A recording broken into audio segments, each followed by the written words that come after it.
नमस्कार. आज 8 ऑगस्ट 2023 वार आहे मंगळवार. लोकसत्ता आणि द हिंदू वृत्तपत्र विश्लेषणमध्ये आपलं स्वागत आहे. वृत्तपत्राला सुरुवात करण्यापूर्वी आपण थोडंसं जे तुम्ही मला टाईम देत आहात किंवा जे वृत्तपत्र विश्लेषणासाठी तुम्ही जो टाईम देत आहात ना, तो खरंच तुम्ही योग्यरित्या देत आहात का? किंवा मी जे सांगतोय किंवा तुम्ही जे पाहत आहात हे सर्व काही योग्य दिशेने जात आहे का नाही, या थोडंसं प्रश्नाची उत्तरं आज आपण पाहणार आहोत. जे मी स्वतः म्हणतो की UPSC सेंट्रिक आहे, UPSC सेंट्रिक आहे, मग हे खरंच आपण जे काही घेत आहोत चर्चा ही UPSC सेंट्रिक आहे का नाही, याबद्दल थोडंसं आपण डिस्कस करणार आहोत आज. तर पहा, हा आहे संडेला झालेला UPSC CFPFचा पेपर. ओके, लेखी पेपर आहे हा. ओके, तर पहा, जनरल स्टडीज आणि SC बाबत थोडंसं आपण डिस्कस करणार आहोत. कम्प्रिहेन्शनसाठी मी तुम्हाला कम्प्रिहेन्शन शिकवत नाही, त्यामुळे मी याला डिस्कस करणार नाही. फक्त आपण जनरल स्टडीज आणि SC याबद्दल डिस्कस करणार आहोत. आता पहा, हे मी अगदी सेपरेट व्हिडिओमध्ये पण करू शकलं असतं, परंतु नाही. म्हणजे तुम्ही जे रेग्युलर विद्यार्थी आहात तुम्हाला पण समजायला पाहिजे की मी थिंकिंग बेस्ड का बोलतोय, ते याचं म्हणजे त्याचे जे सोल्युशन वगैरे आहेत ते कशा पद्धतीने येतील आपल्याला, किंवा थिंकिंग बेस्ड का गरजेची आहे, यासाठीच मी हा व्हिडिओ घेऊन येत आहे व यामध्येच मी इन्क्लूड केलेला आहे. म्हणजे टुडे न्यूज ॲनालिसिसच्या व्हिडिओमध्येच हे सर्व काही आहे. ओके, त्याचं एक मुख्य कारण ते आहे. त्यानंतर पहा, आता सर्वांना माहिती आहे 3 घंटे टाईम असतो. मग UPSC आणि जे युनिव्हर्सिटी लेवलच्या एक्झाम असतात त्यामध्ये आणि यामध्ये बदल काय असतं ते आपण एकदा पाहणार आहोत. तर पहा, युनिव्हर्सिटी लेवलच्या जे एक्झाम असतात तिथे पण तुम्हाला 3 घंटे टाईम असतो व फक्त 50 मार्काचा तिथं पेपर असतो. आता अगदीच कुठे 40 मार्काची पण लेखी परीक्षा वगैरे असते, त्याबद्दल आपल्याला टेक्निकॅलिटीमध्ये वगैरे जायचं नाही, परंतु 3 तास युनिव्हर्सिटीच्या लेवलच्या परीक्षेला पण असतात व तिथं फक्त 50 मार्काचं तिथं एक्झाम कंडक्ट केली जाते. परंतु इथे पहा, 200 मार्काचा पेपर 3 तासाचा वेळ असतो व तुम्हाला फक्त एक प्रश्न वगैरे इथं द्यायचं नसतं, तर भरपूर प्रश्न वगैरे येतात. म्हणजे अगदी तुम्हाला थिंकिंग तुमची जी असेल ना, UPSC जर तुम्ही द्यायचं म्हणत आहात किंवा तुमचा जर विचार आहे ना UPSC द्यायचं, तर प्लीज तुम्हाला खूप थिंकिंग वगैरे डेव्हलप करावी लागेल, त्याशिवाय पर्याय नाही. कारण पहा, 200 मार्क, आता हे फक्त CFFला 200 मार्काचं विचारलेलं आहे. UPSC सिव्हिल सर्व्हिसेस एक्झामला असतं फक्त फक्त 250 मार्काचा पेपर असतो, 3 तासामध्ये लिहायचा असतो. ओके, म्हणजे तिथे तर खूप आपल्याला थिंकिंग वगैरे हे करावं लागतं, डेव्हलप खूप करावे लागते. त्यासाठीच मी पहा फक्त फॅक्ट देत नाही. आपलं जे व्हिडिओ असतं त्यामध्ये फॅक्ट नसतात, तर काय असतं, थिंकिंग असतं. त्याचं नेमकं कारण तेच आहे व आजच्या हे जे विश्लेषण आहे ना ह्या CFPF परीक्षेचं, त्यामध्ये पण तेच आपल्याला सांगण्याचा मी प्रयत्न करत आहे. ओके, मग पहा, पहिला प्रश्न होता इथं की 4 एसे लिहायचे होते. 6 एसे देण्यात आलेले आहेत, म्हणजे टॉपिक 6 आहेत, परंतु तुम्हाला त्यापैकी 4 वरती तुम्हाला काय एसे लिहायचं आहे, 300 शब्दांमध्ये 1 एसे लिहायचा असतो. ओके, म्हणजे 3 पेज त्यांनी दिलेले असतात, त्या 3 पेजवरती हा एसे वगैरे लिहायचा. ओके, मग आता पहिला टॉपिक पहा, cyber attacks a new kind of warfare, म्हणजे सायबर हमला एक नव्या प्रकारचं युद्ध आहे का. त्यानंतर हा पहिला टॉपिक. त्यानंतर दुसरा टॉपिक पहा, नई विश्व व्यवस्था में भारत का उभरता नेतृत्व, म्हणजे India as a emerging leader in the new world order. आता पहा, पहिला जो टॉपिक होता cyber attack a new kind of warfare.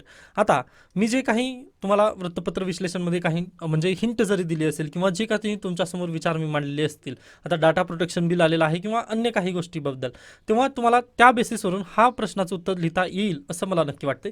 किंवा तुम्ही पण स्वतःला विचारा किंवा जर तुम्ही रेग्युलर असाल तर तुम्हाला नक्की याचं उत्तर वगैरे शोधण्यामध्ये अगदी मदत होईल असं मला वाटतं.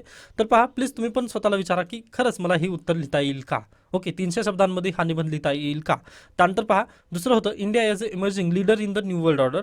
आता हे थोडंसं टेक्निकॅलिटीमध्ये आहे. ओके, तरी पण तुम्हाला लिहिता येईल, कारण नरेंद्र मोदी जेव्हा जेव्हा व्हिजिट वगैरे करतात तेव्हा तुम्हाला हे अगदी सांगितलं वगैरे जातं, जसं की USA गेले, त्यानंतर फ्रान्स, त्यानंतर इजिप्त. आता पहा, तिथे आपला नरेंद्र मोदी यांचा काय सन्मान वगैरे केला जात आहे, त्यामुळे आपण पण ग्लोबल लीडरकडे जात आहोत ना. त्यानंतर G20. आता मान्य आहे मी G20 बद्दल जास्त विश्लेषण घेतलं नाही, परंतु तुम्हाला थोडं तरी काय होणार लिहिता तर नक्की येतं की G20चं आपण सदस्यत्व करत आहोत. त्यानंतर SCOचं मी सांगितलेलं होतं. ओके, SCOचा टॉपिक मी स्वतः घेतलेला आहे, मग त्या SCO मधून पण तुम्हाला लिहिता येईल ना. कारण पहा, आपण इराणला वगैरे काय सदस्यत्व मिळवून देण्यामध्ये मदत केली होती 2021 साली. ओके, कारण पहा 2017 साली काय झालं होतं, तर भारत आणि पाकिस्तान SCO मध्ये आले. मग त्यानंतर इराण पण त्यांचाच आहे, म्हणजे पाकिस्तानचा दुसरा बॉर्डर जर म्हटलं आपण तर इराण येतो व इराण आपला चांगला मित्र आहे. फक्त थोडंसं अमेरिकेबद्दलचे रिलेशन जे आहेत ना, त्यामुळे खटास पैदा झालेली आहे तिथे, परंतु आपण त्यांना मॅनेज करू शकतो. ओके, थोडंसं हे मी जे काही बोलतोय ते टेक्निकॅलिटीमध्ये आहे, हे याच्यापूर्वीच मी म्हटलं. परंतु पहा, UPSC जर करत आहात तर इंटरनॅशनल रिलेशन करावं लागतं, MPSCला ते थोडंसं नाही आहे, त्याबद्दल क्षमस्व. परंतु जे UPSCचे विद्यार्थी त्यांना हे जे काही मी बोलतोय ते समजून आलं असेल. मग या बेसिसवर तुम्ही जे काही मी SCOचं वगैरे सांगितलं होतं त्यावरून हा पण प्रश्न तुम्हाला सुटण्यासारखा होता. त्यानंतर तिसरा प्रश्न पहा, आझाद भारत में प्रवासी भारतीयों का योगदान. आता हा प्रश्न समजून घेण्यासाठी तुम्हाला काय लागते, तर अगदीच इंटरनॅशनल रिलेशनचा तुम्हाला अभ्यास पाहिजे की नरेंद्र मोदी इरा यांच्या कालामध्ये कशा पद्धतीने इंडियन डायस्पोराचं महत्त्व वाढलेलं आहे. पहा, आपला पंतप्रधान यांच्या वाईज काय करावं लागतं, इंटरनॅशनल रिलेशन शिकावं लागतं. ओके, या प्रश्नाचं उत्तर तुम्हाला लिहिता येणार नाही जोपर्यंत तुम्ही इंटरनॅशनल रिलेशन वाचणार नाहीत. ओके, कारण थोडंसं हे म्हणजे सिलेबसचा पॉईंट आहे आपला, त्यानुसार देण्यात आलेलं होतं. त्यानंतर चौथा पहा, शिक्षा व जागरूकता प्रजातंत्र की सफलता के मुख्य स्तंभ है. Education and awareness are the critical pillars of success of a democracy. आता पहा, याबद्दल तर मी भरपूर वेळा बोललेला आहे क्लासमध्ये. ओके, एज्युकेशनबद्दल म्हणजे फेल्युअर ऑफ एज्युकेशन सिस्टीम म्हणजे भरपूर, आय थिंक माझं एक व्हिडिओ पण आहे यूट्यूब चॅनलवरती आपल्याच, की एज्युकेशन सिस्टमबद्दल शैक्षणिक बाजार म्हणून काहीतरी एक व्हिडिओ आहे, ते पण तुम्ही पाहून घेऊ शकता. ओके, जे विद्यार्थी रेग्युलर आहेत ना, मला नाही वाटत की निबंधामध्ये त्यांना काही चॅलेंज आलेलं असेल. ओके, आता इथे पण तेच आहे, education and awareness pillars of democracy. म्हणजे जर तुम्हाला सक्सेसफुलरित्या डेमोक्रेसी जर चालवायची असेल तर काय, एज्युकेशन पाहिजेच पाहिजे. आता इथं डॉक्टर बाबासाहेब आंबेडकर यांचे विचार घेऊ शकता तुम्ही. ओके, त्यानंतर महात्मा गांधी यांचे विचार, म्हणजे प्रत्येक जागी मी तर भरपूर वेळा बोलून गेलेलो आहे या शब्दांबद्दल. ओके ओके, म्हणजे डॉक्टर बाबासाहेब आंबेडकर यांनी जे म्हटलेलं होतं शिक्षणाबाबत वगैरे, ते आपण याच्या पूर्वी पण पाहिलेलं आहे क्लासमध्ये. पहा, थोडं तरी किमान एक शब्द तरी मी बोललेला आठवत असेल तरी म्हणजे तुम्हाला ते लिहिता येईल असं मला नक्की वाटतं. ओके, कारण मी क्लासमध्ये घेतलेलं आहे व ते मला अगदी सोपा गेला, त्यामुळे तुम्हाला मी बोलण्याचा प्रयत्न करत आहे. ते त्यानंतर e waste the dark side of the digital revolution. Okay, electronic कचरा डिजिटल क्रांती का एक अंधेरा पक्ष आहे. आता हे पण टॉपिक आपण डिस्कस केलेला होता. कशा पद्धतीने डिस्कस केलेला होता, तर पहा, याच्यापूर्वी मी काय सांगितलेलं होतं की हा जो भारत देश आहे, या भारताची जी महाराष्ट्राची कोस्ट आहे, त्यानंतर तमिळनाडूची ही जी कोस्ट आहेत ना, इथे काय युरोपियन युनियनमधून वगैरे कचरा डंप केला जातो आहे सध्याला. ओके, म्हणजे दुसऱ्या देशातून आपल्या देशामध्ये कचरा डंप केला जातो किंवा त्याची स्मगलिंग होत आहे इलेक्ट्रॉनिक वेस्टची. ओके, व याच बेसिसवरून एक चायनाचं जे एक गाव आहे, ते गाव काय झालेलं, त्यांना पूर्ण पुनर्वसन वगैरे त्या गावाचं करावं लागलेलं आहे. ओके, हे पॉईंट पहा अगदी मी डिस्कस केलेले आहेत. त्यानंतर सोलारचा जो ई वेस्ट वगैरे होणार आहे त्याबद्दल पण आपण डिस्कस केलेलं आहे क्लासमध्ये. ओके, त्यामुळे मला वाटतं की या पण प्रश्नाला तुम्ही थोडं तरी म्हणजे ते पॉईंट वगैरे तुमच्याजवळ होते लिहिण्यासाठी. ओके, त्यानंतर म्हणजे शेवटचा टॉपिक होता पहा, की the geographical and linguistic diversity of India it's the real wealth. आता भौगोलिक एवं भाषाई विविधता भारत की वास्तविक संपत्ती है. आता हा पण पॉईंट अगदीच तुम्ही म्हणजे UPSC करायला लागलात किंवा थोडे फार जर वाचन असेल तर हा पण टॉपिक तुम्हाला वगैरे लिहिता आला असता असं मला वाटतं. म्हणजे पहा, आता 6 निबंध होते ना, 6पैकी अगदी 3 तरी मी जे शिकवलेलं होतं किंवा माझे जे थिंकिंग वगैरे तुम्हाला सांगितलेली होती, थोडं तरी पहा, मी म्हणत नाही की माझ्याकडूनच 100% वगैरे सगळं काही आलं, परंतु किमान 20% तरी तुम्हाला नक्की मदत झाली असेल असं मला वाटतं. म्हणजे अगदी माझं सांगण्याचा उद्देश हा आहे की जे तुम्ही मला टाईम देत आहात किंवा मी जे टाईम इथे आपण बघ करण्यामध्ये जे वेस्ट वगैरे घालत आहोत असं एखाद्याला जर वाटत असेल तर ते योग्य नाही, म्हणजे ते अयोग्य नाही आहे. तर अगदी आपण ते योग्य पद्धतीने किंवा आपण अगदी योग्य ट्रॅकवरती आहोत हे मला सांगायचा एक उद्देश होता. की अगदीच प्रत्येकाला वाटतं की म्हणजे तुमचा रिझल्ट काय वगैरे, अगदी त्या पद्धतीने जर म्हटलं आपण तर योग्य ट्रॅकवर आहोत. फक्त वेळ लागेल पहा कोणती पण गोष्टीला, परंतु आपण राईट ट्रॅकवर असणं हे खूप महत्त्वाचं असतं. ओके, मग अगदी ते सांगायचं होतं मला. त्यानंतर पहा त्यानंतर दुसरा प्रश्न राहिला आपला. तर पहा, write argument and against each of the following statement. पहा, म्हणजे एक फेवर आणि पॉझिटिव्ह आणि निगेटिव्ह ज्या पद्धतीने मी पण आपला व्हिडिओमध्ये वगैरे सांगतो ना, त्या बेसिसवर हे लिहायचे होते. पहा, 20x2 म्हणजे 20 मार्काला एक प्रश्न होता, अगदी 40 मार्काचा हा प्रश्न. तर पहा, genetically modified crops are essential for food sufficiency. आता पहा, हा तर टॉपिक मी स्वतःहून घेतलेला आहे व हे तेलबिया किंवा जे मोहरी आहे ना त्या सेंट्रिक होता. ओके, तुम्हाला आठवतंय का? पहा, म्हणजे अगदीच म्हणजे आपली सरकी आहे, सरकीपासून आपण तेल वगैरे काढायचं असा तिथं त्या दिवशी इश्यू होता. लोकसत्ताच्या वृत्तपत्रामध्ये तो इश्यू आलेला होता व त्या दिवशी मी हे पूर्ण डिटेलमध्ये घेतलेलं होतं. जर आपण स्वतः म्हणजे आत्मनिर्भर वगैरे त्या क्षेत्रात झालो तर आपला किती पैसा वगैरे वाचेल हे सर्व आपण डिस्कस केलेलं आहे. ओके, म्हणजे मोहरीला त्यांनी काय दिलेलं आहे, GM क्रॉपमध्ये वगैरे घेऊन जायचं किंवा नाही हा प्रश्न आहे सेंट्रल गव्हर्नमेंटकडे. मग त्या बेसिसवर हा टॉपिक आलेला होता. म्हणजे हे जे प्रश्न आलेले आहेत ना ते सर्व करंट सेंट्रिक आहेत. ओके, जे निबंधाचे टॉपिक्स होते त्यानंतर ही जे आर्ग्युमेंट वगैरे देण्यात आलेलं ना, आय थिंक हे सर्व पूर्ण करंट अफेअर्स बेस्ड होते असं मला इथं म्हणायचं आहे. त्यानंतर दुसरा प्रश्न पहा, capital punishment is deterrent for heinous crimes. आता हा पण प्रश्न जो आहे किंवा हाच पण टॉपिक आहे तो मी स्वतः क्लासमध्ये डिस्कस केलेला आहे. कारण पहा, सुप्रीम कोर्टामध्ये काय झालेलं होतं, तर पिटिशन गेलेलं होतं, जे की PIL आहे, जे फाशीची शिक्षा आहे ना, ती फाशीची शिक्षा होऊ नये असं त्या PIL मध्ये दाखल करण्यात आलं. सुप्रीम कोर्टाने पण तिथं स्टडी बसवलेली आहे आता, की आपण फाशीची शिक्षा द्यावी की तिथं गोळी मारून द्यावं किंवा विष पाजून त्याला मारून टाकावं किंवा म्हणजे अन्य काही दुसरे म्हणजे अगदीच दुसऱ्या देशांमध्ये जी प्रॅक्टिस वगैरे केली जाते, जसं की इलेक्ट्रिक शॉक वगैरे जे आहेत, तशा ट्रीटमेंटनं एखाद्याला सजा देणं हे योग्य असेल का, असं सुप्रीम कोर्ट आता तिथं स्टडी करत आहे. मग तो पण टॉपिक मी डिस्कस केलेला होता. कारण पहा, फाशी ही मानवतावादासाठी चांगली नाही आहे. माणुसकी नात्याने फाशी ही सजा ही चांगली नाही आहे. कारण पहा, एखाद्याला फाशी लगे होते, म्हणजे अगदी क्षणात तो त्याचा जीव जातो, परंतु काही काही वेळा पहा 2-2 दिवस वगैरे तो जे शव आहे तो तिथंच लटकून राहतो, म्हणजे त्याचा जीव जात नाही. मग इथं काय आहे, माणुसकीचं हे हनन आहे, हे तिथं सांगायचं होतं. त्यासाठी सुप्रीम कोर्टात PIL आहे. मग हे पण मी स्वतःहून डिस्कस केलेलं आहे. म्हणजे पहा, आता हे जे 2 मधील जे प्रश्न होते ना, हे तर मी ऑलरेडी डिस्कस केलेले आहेत. म्हणजे 40 मार्काचा जे प्रश्न होता ना, त्यामध्ये किमान तुम्हाला 20 तरी गुण इथं नक्की मिळाले असते. ओके, म्हणजे सांगण्याचा उद्देश हाच आहे की आपण राईट ट्रॅकवरती आहोत. विश्वास ठेवा. फक्त जे मी फॅक्ट वगैरे जे सांगत नाही ना, त्याचं कारणच हे आहे. कारण तुम्हाला पहा, आधी तुम्ही किती फॅक्ट हे करणार आहात. आता पहा, थोडंसं आपण जी चर्चा केली आपण ना इथं, की 3 तासामध्ये तुम्हाला किती 200 मार्काचा पेपर लिहायचा आहे. व तुम्ही पण स्वतःहून हे करा, म्हणजे रिअलाईज करा की आपल्याला एवढं होईल का.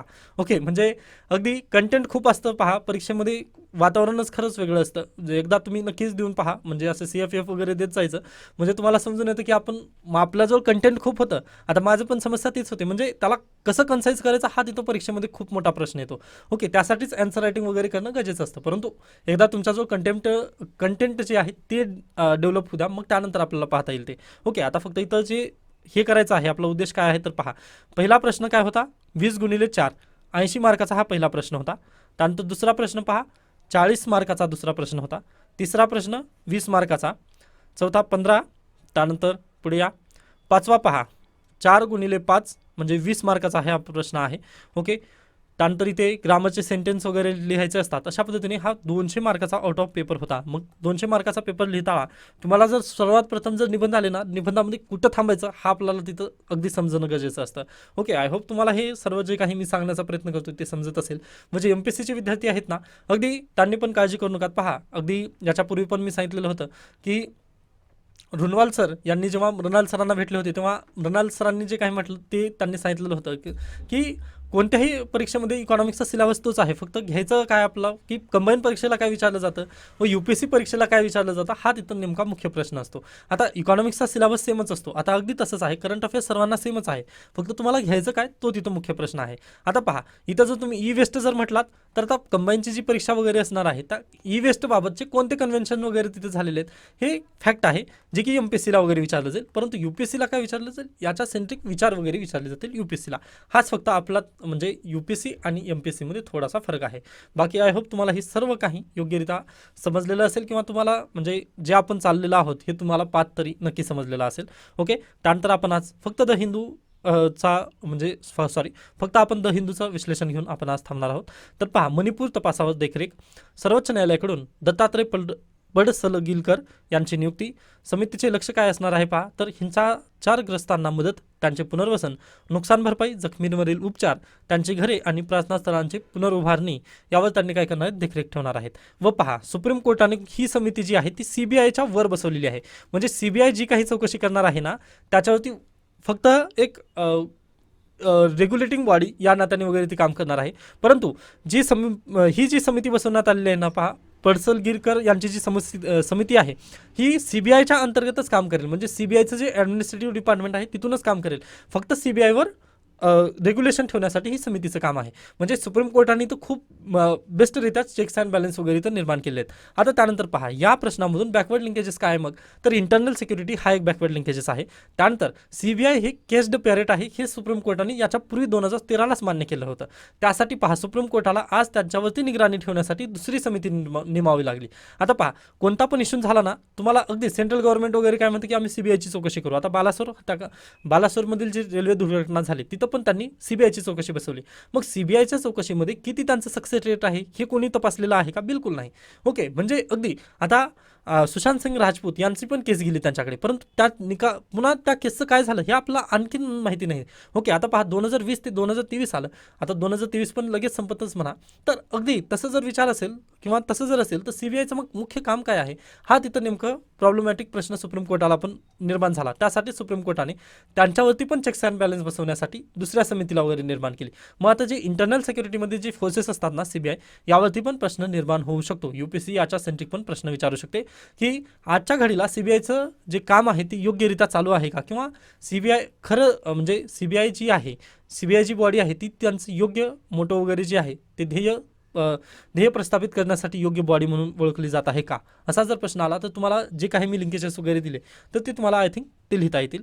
त्यानंतर पहा सुप्रीम कोर्टाने काय म्हटलं आहे की मणिपूरमधील लोकांमध्ये कायद्याच्या राज्याबद्दल पुन्हा विश्वास आणि आत्मविश्वास निर्माण व्हावा यासाठी हे निर्णय घेण्यात आलेले आहे, तसं त्यांचं म्हणणं आहे. असं काही नाही की ज्युडिशियल ॲक्टिझम वगैरे नाही आहे किंवा सुप्रीम कोर्ट सीबीआयच्या वरती वगैरे गेलं असं काही नाही आहे. तिथं फक्त सुप्रीम कोर्टाचं म्हणणं आहे की तिथं लॉ अँड ऑर्डर अगदी योग्यरित्या वगैरे चालू व्हावं, त्यानंतर रूल ऑफ लॉ जे आहे ते अगदी तिथं प्रस्थापित व्हावं, हेच सुप्रीम कोर्टाचं मुख्य ध्येय आहे असं त्यांनी तिथं म्हटलेलं आहे. ओके, त्यानंतर आणखीन एक समिती पण तिथं बसवण्यात आलेली आहे, गीता मित्तल ही समिती आहे. तर पहा गीता मित्तल समितीचे गीता मित्तल समिती कशा संदर्भात आहे असा जर प्रश्न MPSCला विचारण्यात आला तर तो मणिपूर संदर्भात आहे, हे तुम्हाला माहिती असणं गरजेचं आहे. त्यानंतर नेक्स्ट न्यूज पहा, राहुल गांधी पुन्हा खासदार लोकसभा सदस्यत्व बहाल करण्याबाबत सचिवालयाची अधिसूचना. आता राहुल गांधीची जी न्यूज आहे यामधून आपल्याला काय बॅकवर्ड लिंकेजेस आहे, मग त्यासाठी हा अग्रलेख दिलेला आहे की गुजरातमधील जे हायकोर्ट आहेत त्यामध्ये प्रॉब्लेम कुठे आहे हा प्रश्न आपण तिथं निर्माण झाला. मग ते आपण आजच्या एडिटोरियलमध्ये पाहणार आहोत, त्यामुळे पुढे जाऊयात आपण. ओके, त्यानंतर पहा वैयक्तिक माहितीचे रक्षण न झाल्यास 250 कोटीपर्यंतचा दंड. लोकसभेत सोमवारी डिजिटल वैयक्तिक माहिती संरक्षण विधेयकाला आवाजी मतदानाद्वारे मंजुरी देण्यात आली. जे व्हायचं आपण भीती दाखवली होती तीच झालेलं आहे इथं. ओके, म्हणजे पहा आपल्या पार्लमेंटमध्ये डिबेट अँड डिस्कशनचा पार्टच राहिला नाही, हा तिथं मुख्य प्रॉब्लेम आहे. आता व्हॉइस व्होटिंगनी जर आपला एखादा कायदा जर होत असेल तर ते अगदी दुर्दैव आहे. आपल्या एवढ्या मोठ्या लोकसंख्येचा जो देश आहे किंवा लोकशाही आपण म्हणतो ना की मदर ऑफ डेमोक्रेसी आहोत, तर हे आपल्यासाठी खूप एक शोकांतिक आहे असं आपण तिथं म्हणू शकतो. कारण डिबेट अँड डिस्कशन जर होत नसतील तर ते एक हेल्दी डेमोक्रेसीचं तत्व नाही, हे आपलं इथं बेसिकली सांगता येतं. कारण पहा आता हे जे चॅलेंज आहे ना हे परत एकदा सुप्रीम कोर्टात जाणार आहे. ओके, ही जी केस आहे ती सुप्रीम कोर्टात नक्की जाईल, मग सुप्रीम कोर्टामध्ये यावरती परत तेच होणार आहे. मग पहा एकाच गोष्टीला जर तुम्ही 2-2 वेळा जर हे होत असेल तर मग त्याचं फलित काय आहे, किंवा पार्लमेंटमध्ये जे काम करणारे आहेत त्यांचं मग फळ काय आहे तिथं. ओके, जर सर्व काम जर सुप्रीम कोर्टालाच करायचं असेल तर मग पार्लमेंट बंद केलेलं परवडते. मग असा डायरेक्टली प्रश्न तर होऊ शकतो ना निर्माण. ओके, कारण पहा पार्लमेंट काय करतं, फक्त आवाजी मतदानावर आहे, म्हणजे आम्हाला हा कायदा करायचा आहे तुम्हाला मान्यता द्यावीच लागेल असं म्हणून त्यांनी काय करतात, डायरेक्टली तिथून कायदा बनतो, मग तो कायदा जातो सुप्रीम कोर्टात, मग सुप्रीम कोर्ट काय म्हणतं हे रिजेक्ट करा, मग किंवा ते जातं जनतेच्या अदालतमध्ये वगैरे. म्हणजे किसान कायद्याचं काय झालं, 3 वर्ष म्हणजे जे 3 किसान कायदे होते ना त्यांचं तसंच झालं ना, त्यांना बॉर्डरवरती वगैरे त्यांना आंदोलन करावं लागलं व जेव्हा इलेक्शन आले तेव्हा त्यांनी स्वतःच 3 कायदे वगैरे मागे घेतले. मग जर असंच होत असेल तर पार्लमेंटची गरज काय आहे मग. ओके, जर तिथं जर डिबेट अँड डिस्कशन हेल्थी जर म्हणजे तिथं जर पार्लमेंटमध्येच जर डिबेट अँड डिस्कशन झालं असतं तर तिथं काय निगेटिव्ह पॉईंट जेवढे होते ते पण समजले असते, मग त्या हेतूने पहा जनतेला अगदीच ते पॉईंट वगैरे अगदी असेप्ट झाले असते. परंतु तुम्ही जर डायरेक्टली जर निर्णय थोपवत असाल तर ते अगदी चुकीचं होतं. हाच इथं मला मुख्य प्रॉब्लेम वगैरे सांगायचा होता. ओके, त्यानंतर पुढे चला, वाघांचे मृत्यू रोखण्याचे यंत्रणांसमोर आव्हान. कोरोना काळात सर्वाधिक मृत्यू, शिकारींचे प्रमाण वाढल्याचाही फटका. आता पहा एकीकडे मग आपण म्हणतो की अगदीच जे वाघांची संख्या आहे ती खूप झालेली आहे असं आपण म्हटलं, परंतु पहा त्याच्या बदल्यामध्ये वाघांच्या मृत्यूंची संख्या पण आपल्याला खूप वाढलेली दिसत आहे. मग यासाठी भारत सरकार यांनी प्रयत्न करणं गरजेचं आहे. त्यानंतर वाघांचं तरी जाऊ द्या, मग त्यानंतर चित्ता जे आणलेलो आहोत आपण त्यांच्यावरती पण थोडंसं लक्ष वगैरे देणं गरजेचं आहे. आता पहा याबद्दल नक्की परीक्षेला प्रश्न येऊ शकतो, कारण पहा फॉरेस्टचे जे कन्झर्वेशन होतं त्याच्यामध्ये पण बदल करण्यात आलेली आहे. त्यानंतर चित्तांना आपण भारतामध्ये आणलं, त्यांचा मृत्यू झालेला आहे व वाघांचा पण मृत्यू होत आहे व वाघांची जनगणना आहे. या सर्वांना जर तुम्ही एकदाच जर इंटरलिंकिंग वगैरे जर केला तर यावरती फॉरेस्ट बाबत वगैरे प्रश्न नक्की येण्याची जास्त शक्यता वगैरे आपल्याला दिसते, किंवा जे बायोडायव्हर्सिटी आहे त्याबद्दल नक्की प्रश्न विचारला जाऊ शकतो. त्यामुळे प्लीज थोडंसं बॅकवर्ड लिंकेजेसला थोडंसं फोकस करण्याचा तुम्ही प्रयत्न करू शकता. ओके, त्यानंतर आपण पुढे जाऊयात. हे पहा इथे काही गरजेचं नाही आहे त्यामुळे आपण स्किप केलं तरी चालेल. ओके, त्यानंतर लोकसत्ता विचार. 4च वर्षांत काश्मीर बहारले. आता हा किती काश्मीर बहारले वगैरे हे आपल्यासाठी गरजेचं नाही, व हे कोणी लिहिलेलं आहे ते आपल्यासाठी काहीच गरजेचं नाही, त्यामुळे स्किप करू शकता. ओके, म्हणजे एखादं जर अगदी त्याच्या टायटलमधून समजतं की हा लेख आपल्यासाठी किती कामाचा आहे. त्यानंतर पहा, राहुल गांधी यांची जेव्हा केस सुप्रीम कोर्टामध्ये गेली तेव्हा सुप्रीम कोर्टामध्ये जे न्यायाधीश आहेत त्यांनी जेव्हा केस वाचत होते किंवा त्यांचे जे जजमेंट पाहत होते, म्हणजे अगदीच जे दिवाणी न्यायालय आहे, त्यानंतर हायकोर्ट आहे, यांनी जे जजमेंट वगैरे दिले होते ते वाचत असताना सुप्रीम कोर्टाचे जे न्यायाधीश आहेत त्यांनी अगदी त्या पद्धतीने त्यांनी एक वाक्य म्हटलं पहा, some judgment from Gujarat high court make for interesting reading. Okay, म्हणजे गुजरात हायकोर्टाने जे जजमेंट दिले जातात ना ते वाचण्यासाठी खूप मजा येते असं त्यांनी म्हटलं, न्यायमूर्ती गवई यांनी. मग त्यांनी तशा पद्धतीने उद्गार का काढला, मग हा तिथं जर मुख्य प्रश्न जर निर्माण केला तर पहा, जेव्हा जेव्हा गुजरातमधून एखादी केस जाते ना, सुप्रीम कोर्ट त्या केसला वगैरे स्टक डाऊन करण्याचा प्रयत्न करतं. आता अगदीच त्यांनी उदाहरण दिलं, न्यायाधीशांनी उदाहरण दिलं ते तिस्ता सेटलवाड यांच्या खटल्याचा. आता तिस्ता सेटलवाड यांचा जो खटला होता ते आपण डिस्कस तरी केला नव्हता, फक्त तुम्हाला अगदी थोडंसं तरी माहिती असेल त्याचं बॅकग्राऊंड असं मी कन्सिडर करतोय. जरी माहीत नसेल तरी काही गरजेचं नाही आहे, फक्त तुम्हाला लक्षात घ्या की गुजरात हायकोर्टाने तिस्ता सेटलवाड यांना जामीन नाकारली होती हायकोर्टाने. ओके, जामीन नाकारली होती हायकोर्टाने, मग ती जामीन कोणी दिली होती? सुप्रीम कोर्टाने. मग त्या जजमेंटमध्ये पण तसंच झालेलं होतं, हायकोर्टाने त्यांच्यावरती समितीच बसवली नव्हती किंवा जे सरकार आहे त्यांनी त्याच्याबद्दलची चौकशी केली नसताना देखील त्यांना तिथं म्हणजे कारागृहात त्या होत्या. मग सुप्रीम कोर्टाने म्हटलं हे काही जे आहे ना ते अगदी चुकीचं आहे, मग त्यांना रात्री 9ला वगैरे काहीतरी जामीन मिळालेली होती. मग त्यावेळेस पण हेच सुप्रीम कोर्टामध्ये म्हणजे प्रश्न निर्माण झाला होता की गुजरात हायकोर्ट असं का बोलू शकतंय. मग या बेसिसवरच त्यांनी जे न्यायमूर्ती गवई आहेत त्यांनी तेच म्हटलं की गुजरात हायकोर्टापासून जे जजमेंट येतात ना ते खूप इंटरेस्टिंग असतात, व इंटरेस्टिंग होतं पण पहा त्या जजमेंटमध्ये. कारण पहा, 125 पानाचं त्यांनी काय दिलेलं आहे? न्यायपत्र दिलेलं आहे गुजरात हायकोर्टाने, व त्या न्यायपत्रामध्ये राहुल गांधी यांनी कसं वागावं हे सांगितलेलं आहे. परंतु राहुल गांधी यांना 2 वर्षाची शिक्षाच का कायम राहिली याबद्दल त्यांनी काहीच बोललं नाही. हा एक तिथं मुख्य प्रश्न त्यांनी निर्माण केला न्यायमूर्ती गवई यांनी. म्हटले की अगदीच पहा, एखादी गोष्ट असेल, सॉरी म्हणजे आता एखादी आपण हे केलेलं आहे पहा, आता एखादी मी गुन्हा केलेला आहे. ओके, मग आता मी जर गुन्हा केलेला असेल व त्या गुन्ह्यामध्ये जर मला असेल म्हणजे सॉरी त्या गुन्ह्याची जर सर्वोच्च शिक्षा असेल 5 वर्ष व सर्वात कमी शिक्षा असेल 1 वर्ष, तर पहा जर मला ती शिक्षा 5 वर्षाची जर देत असतील ना म्हणजे न्यायाधीश, तर त्यांना मला तिथं नमूद करावं लागतं की मला 5 वर्षाची शिक्षाच का होत आहे. ओके, आता अगदीच ती राहुल गांधी यांच्या केसमध्ये झालेलं होतं की पहा 2 वर्षाची त्यांना जास्तीत जास्त 2 वर्षाची सजा होऊ शकते. मग जास्तीत जास्त 2 वर्षाची सजा का होत आहे हे तिथं नमूद करायचं होतं. आता पहा, फाशीची एखाद्याला शिक्षा होत असेल तर ती सर्वोच्च शिक्षा आहे, बरोबर. मग त्या सर्वोच्च शिक्षेला तुम्ही अगदी कशामुळे देत आहात फाशी त्या व्यक्तीला हे तिथं नमूद करणं अगदी गरजेचं असतं. मग प्रॉब्लेम तिथंच झाला, जे दिवाणी न्यायालय त्यांनी पण काही तिथं लिहिलं नाही, व हायकोर्टाने तर 125 पानाचं न्यायपत्र दिलं, परंतु त्या न्यायपत्रामध्ये राहुल गांधी असं का सॉरी म्हणजे राहुल गांधींनी कसं वागायला पाहिजे याबद्दल बोलले, परंतु तिथं 2 वर्षाची सजा कशामुळे दिली हे त्यांनी जस्टिफाय केलं नाही. हा तिथं मुख्य सुप्रीम कोर्टाकडे प्रॉब्लेम आला. त्यानंतर इथं लेखकांनी आणखीन एक गोष्ट नमूद केली आहे पहा, आपण काय म्हणतो की गुजरातला एक चांगला किंवा विकासाचं गुजरात मॉडेल आहे असं आपण कन्सिडर करतो, परंतु पहा सध्याचं जे गुजराताचं विकास मॉडेल आहे ते खरंच योग्य आहे का? तर पहा, प्रेमविवाह जर करायचं असेल तुम्हाला तर तिथं पालकांची संमती घ्यायचं विधेयक येणार आहे तिथे. ओके, त्यानंतर पहा अगदीच आणखीन एक तिथे एक घटना घडली होती की बलात्कार पीडितेच्या वकिलांस मनुस्मृतीचा दाखला घेऊन प्राचीन काळी मुलींचे विवाह कसे 14 वर्षांच्या आतच करून दिले जात होते याचा दाखल तेथील राज्यांनी वगैरे दिलेला होता. म्हणजे एवढं ते डबघाईला कसं काय राज्य जात आहे हा तिथं एक मुख्य प्रश्न इथं पडलेला आहे. ओके, आता अगदीच हे पॉईंट जे आहेत ते आपल्यासाठी म्हणजे अगदी UPSC मध्ये तर आपण हे लिहू शकत नाही, मनुस्मृतीचा वगैरे तिथं संदर्भ तर घेऊ शकत नाही, परंतु हे जे लिंकेजेस आहेत ना हे किंवा ही जी न्यूज आहे ना हे तुम्हाला गुजरातचं पर्स्पेक्टिव्ह किंवा गुजरातचं विचार वगैरे समजण्यासाठी खूप मदत करेल. मग याच्या बेसिसवरून तुम्ही जेव्हा आन्सर रायटिंग वगैरे करणार आहात ना यावरून तुम्हाला नक्कीच कुठेतरी तिथं नक्की मदत होते. ओके, आता फक्त तुम्हाला काय आयडिओलॉजी किंवा जे विचार आहेत ना ते फक्त तुम्हाला ग्रास्प करायचे असतात, व परीक्षेमध्ये गेल्यानंतर कशा पद्धतीने म्हणजे कसा प्रश्न येईल हे तुम्हाला पण माहिती नाही व मला पण माहिती नाही, परंतु तुम्हाला जी माहिती आहे ना तुमच्याजवळ ती सर्व एकदाच प्रोसेसिंगमध्ये वगैरे घालून तिथं लिहिता यायला हवं.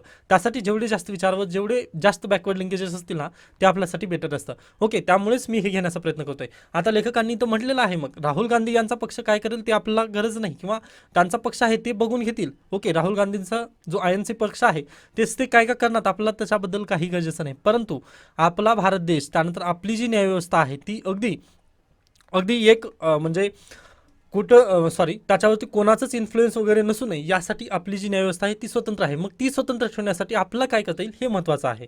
कारण पहा, अशी जर न्यायव्यवस्था जर करत असेल की 125 पानाचं न्यायपत्र देऊन त्यामध्ये फक्त राहुल गांधी यांनी कसं वागायचं हे जर सांगत असेल तर ते अगदी चुकीचं आहे.